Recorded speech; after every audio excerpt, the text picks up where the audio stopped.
MRI machine के सामने यदि कोई झूठ बोलता है तो यह उसकी जान भी ले लेती है। इस मशीन को तो हम डिटेल से समझेंगे ही, लेकिन एक केस है मेरे पास में जो आपको देखना चाहिए। मुंबई की घटना है 5-6 साल पहले की। एक लड़का जिस रूम में एमआरआई मशीन रखी होती है वहां पर किसी के कहने पर ऑक्सीजन सिलेंडर लेकर चला गया और ऑक्सीजन सिलेंडर लोहे का था। इस लड़के को कोई भी आइडिया नहीं था कि यह मशीन कितनी पावरफुल हो सकती है। जैसे ही यह रूम में एंटर होता है तो मशीन का जबरदस्त पावरफुल स्ट्रॉन्ग मैग्नेटिक फील्ड इस लड़के को दूर से ही अपनी तरफ खींच लेता है और इस लड़के की ऑन द स्पॉट डेथ हो जाती है। मेरा मकसद आपको डराना नहीं बल्कि मशीन का बिहेवियर को समझना है। जंकयार्ड में जो क्रेन गाड़ियों के कचरे को उठाती है उसकी अराउंड 1 टेस्ला की पावर होती है जो किसी भी कार को मैग्नेट से आसानी से उठा लेती है। टेस्ला यूनिट होती है जो मैग्नेटिक फील्ड की स्ट्रेंथ को बताती है, लेकिन एमआरआई मशीन 3 टेस्ला पावर की हो सकती है। इस मशीन के पास में इतना स्ट्रॉन्ग मैग्नेटिक फील्ड होता है कि आप इसके पास में लोहे की कील भी लेकर नहीं जा सकते। हम थोड़ा डिटेल से समझते हैं। बेसिकली एमआरआई मशीन शरीर में कोई भी प्रॉब्लम है तो यह उसका पता लगा लेती है प्रॉपर डिटेलिंग के साथ में। तो स्पेशली ब्रेन की स्कैनिंग के लिए इसका यूज होता है।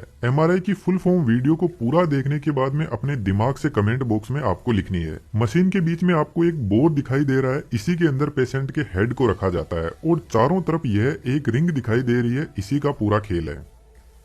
इस रिंग के अंदर एक सुपर कंडक्टिंग मैग्नेट होती है जो एक परमानेंट मैग्नेट ही होती है, लेकिन इसका बिहेवियर थोड़ा अलग टाइप का है। मैग्नेट के अंदर एक कोइल टाइप वाइंडिंग होती है जो नियोबियम या टाइटेनियम की बनी होती है। इस कोइल का रेजिस्टेंस एकदम 0 होता है, लेकिन फिलहाल इस कोइल के पास में कोई मैग्नेटिक फील्ड नहीं है तो सबसे पहले इस कोइल को चार्ज किया जाता है और जैसे ही यह चार्ज होगी तो कोइल के अंदर करंट सर्कुलेट करने लग जाएगा और यह करंट अपने आसपास एक मैग्नेटिक फील्ड जनरेट करेगा। लेकिन यह फील्ड ज्यादा स्ट्रॉन्ग नहीं होगा क्योंकि करंट सर्कुलेट होगा तो वाइंडिंग का टेम्परेचर बढ़ेगा और रेजिस्टेंस बीच में आ जाएगा। तो रेजिस्टेंस को 0 मेंटेन रखने के लिए इस कोइल को लिक्विड हीलियम की कूलिंग प्रोवाइड की जाती है जिसका टेम्परेचर -261 डिग्री सेंटीग्रेड होता है और यह लिक्विड हीलियम कोइल के टेम्परेचर को 0 डिग्री सेंटीग्रेड पर रखती है, जिसकी वजह से यह कोइल सुपर कंडक्टिंग स्टेज में आ जाती है और इसके पास में एक पावरफुल स्ट्रॉन्ग मैग्नेटिक फील्ड हो जाता है। इस कोइल का रेजिस्टेंस ही 0 है तो इसको हमें बाहर से कोई भी सप्लाई देने की जरूरत नहीं है। एक बार इस कोइल को चार्ज कर दो और जब यह सुपर कंडक्टिंग स्टेज में पहुंच जाए तो इसका मैग्नेटिक फील्ड लाइफ टाइम तक रहेगा क्योंकि रेजिस्टेंस ही पावर को लॉस करता है और यहाँ पे रेजिस्टेंस ही 0 है और इसके बाद में मैग्नेट को पैक कर दिया जाता है।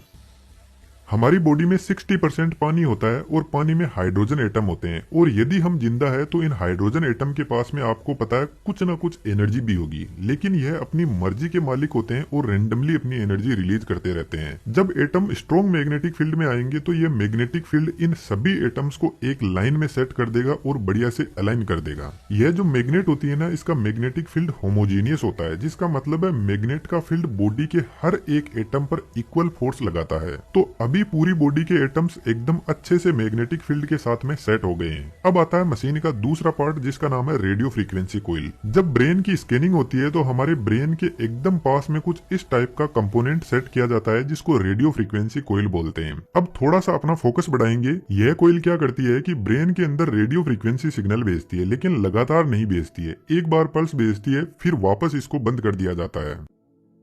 जैसे मान के चलो यह एक हाइड्रोजन एटम है और रेंडमली अपनी एनर्जी रिलीज कर रहा है नेचुरल अर्थ की ग्रेविटी के हिसाब से। तो सबसे पहले सुपर कंडक्टिंग मैग्नेट का फील्ड इस पर लगाते हैं तो यह प्रॉपर डिसिप्लिन में आ जाएगा।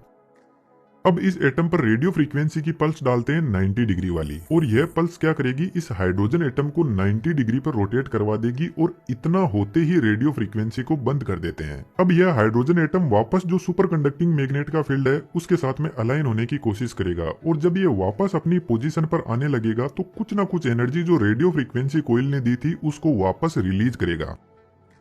और रेडियो फ्रीक्वेंसी कोइल का रिसीवर हमारे दिमाग के एकदम पास में लगा रहता है। तो जैसे ही सभी एटम्स अपनी एनर्जी रिलीज करते हैं तो रेडियो फ्रीक्वेंसी कोइल का रिसीवर इस एनर्जी को सेंस कर लेता है और यह जो एनर्जी जिस फ्रीक्वेंसी पर वापस आई है ना, इसको रेजोनेंस फ्रीक्वेंसी बोलते हैं। थोड़ा इसको आसान करते हैं। मान के चलो आपकी गर्लफ्रेंड ने आपके एक जबरदस्त चांटा मार दिया। अब आप में हिम्मत होगी तो आप वापस चांटा मारने की कोशिश करोगे, लेकिन जो गर्लफ्रेंड की इंटेंसिटी थी चांटा मारने की, उतनी इंटेंसिटी से नहीं मार पाओगे। तो यहाँ पर हुआ क्या, पहले गर्लफ्रेंड ने आपके पास में रेडियो फ्रीक्वेंसी भेजी चांटे के रूप में और अब आप में एकदम से एनर्जी आ गई। अब आपको गुस्सा आया तो यह एनर्जी आपको वापस रिलीज करनी है, तो आप वापस चांटा मार दोगे। तो यह जो एनर्जी वापस घूम के आई है ना गर्लफ्रेंड के पास में, इसी को रेजोनेंस फ्रीक्वेंसी बोलते हैं। अब जो गर्लफ्रेंड है ना, उसको आप रेडियो फ्रीक्वेंसी कोइल समझो। यह एक तरीके का सेंसर है जो हमारे दिमाग के पास में लगा रहता है। अब मान के चलो दिमाग के इस पॉइंट में कोई ब्लड क्लोट जमा हुआ है और ब्लड क्लोट के पास में पानी के एटम ज्यादा मात्रा में होंगे। जैसे एक हेल्थी ब्रेन है और एक में ब्लड क्लोट जमा हुआ है, तो यहाँ पर जो इतने सारे हाइड्रोजन एटम है, ये वापस जो फ्रीक्वेंसी रिलीज करेंगे उसका बिहेवियर अलग होगा। कुछ एटम जल्दी एनर्जी रिलीज कर देंगे, कुछ बहुत देर से करेंगे। तो जो रेडियो फ्रीक्वेंसी कोइल है उसको पता चलता है कि यहाँ से कुछ अलग फ्रीक्वेंसी आ रही है और ज्यादा मात्रा में आ रही है।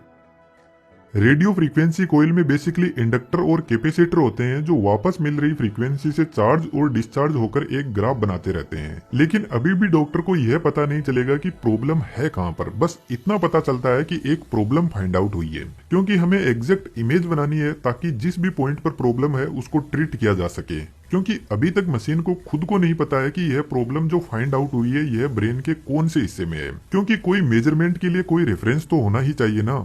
जैसा कि यदि आप बोलते हो कि आसमान में तारा टूटा है और अगले दिन मैं आपसे पूछूं कि कल तारा कहां पे टूटा था, तो आप सिर्फ एक अंदाजा बता सकते हो कि इधर वाले साइड में टूटा था, लेकिन मुझे तो उसकी एग्जैक्ट पोजीशन चाहिए ताकि हम किसी दूसरे को भी बता सके। तो वही काम अब हमें करना है। तो फिर मशीन का तीसरा कंपोनेंट ग्रेडियंट कोइल सामने आता है और ग्रेडियंट कोइल ही एग्जैक्ट इमेज बनाने में हेल्प करती है। ग्रेडियंट कोइल इस बोर में इस पोजीशन पे लगी रहती है। थोड़ा ध्यान से देखना, इन दोनों कोइल में सप्लाई ऑपोजिट डायरेक्शन में दी जाती है, जिससे कोइल के पास में अपना फील्ड जनरेट होता है। अब वैसे तो यहाँ पे इतनी सारी फील्ड लाइन जनरेट होती है, लेकिन हम सिंप्लिसिटी के लिए यहाँ पर एक एक फील्ड लाइन को ही मान लेते हैं। तो जो इधर वाली कोइल है इसका मैग्नेटिक फील्ड तो जो मेन मैग्नेटिक फील्ड है उसी डायरेक्शन में है, तो यह दोनों ऐड हो जाएंगे। लेकिन इधर वाली कोइल का फील्ड मेन फील्ड के ऑपोजिट डायरेक्शन में है। लेकिन यदि आप इन दोनों कोइल के सेंटर पॉइंट को देखते हो तो यहाँ पर दोनों मैग्नेट का फील्ड एक दूसरे के ऑपोजिट डायरेक्शन में है, तो कैंसिल होकर 0 हो जाएगा। तो हम कह सकते हैं कि सेंटर पॉइंट में जो बड़ी मैग्नेट का फील्ड है वही अवेलेबल है। यह दोनों साइड वाली कोइल का फील्ड 0 हो गया है।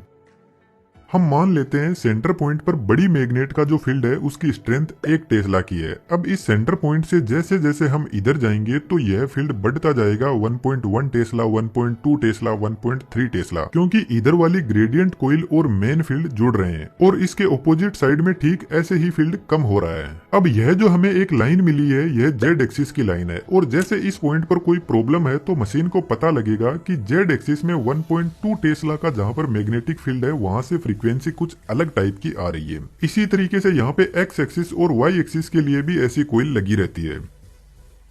इसको थोड़ा सा और आसान कर देते हैं। जैसे यह एक क्यूब है, इस क्यूब के अंदर एक बॉल रखी हुई है जिसको हमें बाहर निकालना है, लेकिन हम पूरे क्यूब को नहीं काट सकते। हमें पहले पता करना है कि बॉल कौन सी जगह पे है, और फिर एक छोटा सा हम ऑपरेशन करेंगे और उधर से बॉल को बाहर निकाल लेंगे। तो जेड एक्सिस वाली लाइन पर हम इधर से चलते हैं और हमें पता चलता है कि जेड एक्सिस में जहाँ पर 2 वैल्यू है उसके बराबर में एक बॉल रखी हुई है। लेकिन जेड एक्सिस से यह काफी दूर है, तो एक्स एक्सिस की एक लाइन ड्रॉ करते हैं और एक्स एक्सिस की साइड में चलते हैं, और पता चलता है कि एक्स एक्सिस में जब 3 वैल्यू चलते हैं तो एक्स एक्सिस के बराबर में एक बॉल रखी हुई है। अब अभी तक भी हम बॉल तक नहीं पहुंचे, तो इसके लिए तीसरा एक्सिस वाई एक्सिस लेकर आते हैं और वाई एक्सिस में चलते हैं, तो 4 पॉइंट चलने के बाद में एग्जैक्ट हम उस पॉइंट पे पहुंच जाएंगे जहां पे बॉल रखी हुई है। तो जब हमें कोई पूछेगा तो हम उसको बताएंगे कि जेड एक्सिस में 2 पॉइंट चलना है, एक्स एक्सिस में 3 और वाई में 4, तो आप एग्जैक्ट उस बॉल पर पहुंच जाओगे। तो इस तरीके से ग्रेडियंट कोइल तीनों एक्सिस में एक वैल्यू निकालती है, मेन मैग्नेटिक फील्ड के डिस्टरबेंस को रेफरेंस मानते हुए एक प्रॉपर इमेज बनाकर देती है।